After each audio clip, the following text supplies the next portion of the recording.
घर का माहौल उस दिन बिल्कुल अलग था। हर तरफ एक अजीब सी बेचैनी और खामोशी छाई हुई थी, जैसे कुछ बहुत बड़ा होने वाला हो। तपस्या अपने कमरे में बैठी थी। उसके मन में कई सवाल चल रहे थे। उसे महसूस हो रहा था कि माया उससे कुछ छिपा रही है, लेकिन वह सच क्या है, यह उसे नहीं पता था। तभी अचानक दरवाजा जोर से खुलता है और माया अंदर आती है।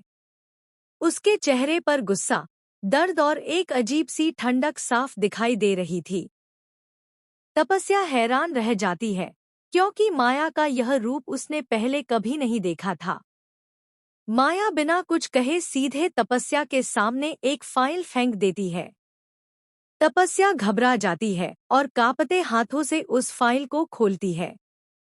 जैसे ही उसकी नज़र उस कागज पर पड़ती है, उसके चेहरे का रंग उड़ जाता है। यह कोई आम कागज नहीं था।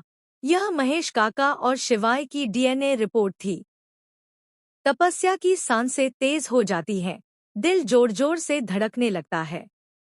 उसे समझ ही नहीं आता कि यह सब क्या हो रहा है। माया धीमी लेकिन ठंडी आवाज में कहती है, अब सच से भाग नहीं सकती तपस्या। यह वही सच्चाई है जिसे तुम इतने समय से नजरअंदाज कर रही थी।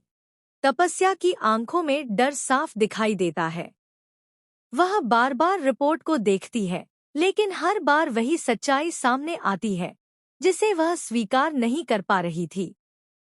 उसके दिमाग में पुराने सारे पल घूमने लगते हैं। शिवाय का व्यवहार, महेश काका की चुप्पी और माया की अजीब हरकतें। अब सब कुछ धीरे धीरे साफ होने लगा था।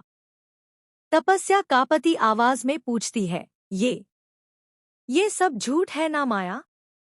तुम मुझे डराने के लिए ऐसा कर रही हो।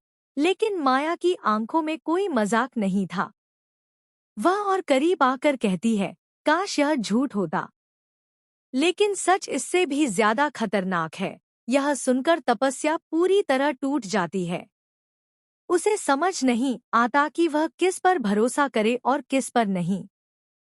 उसी वक्त घर के बाकी लोग भी वहां आ जाते हैं। सभी के चेहरे पर चिंता और डर साफ झलक रहा था।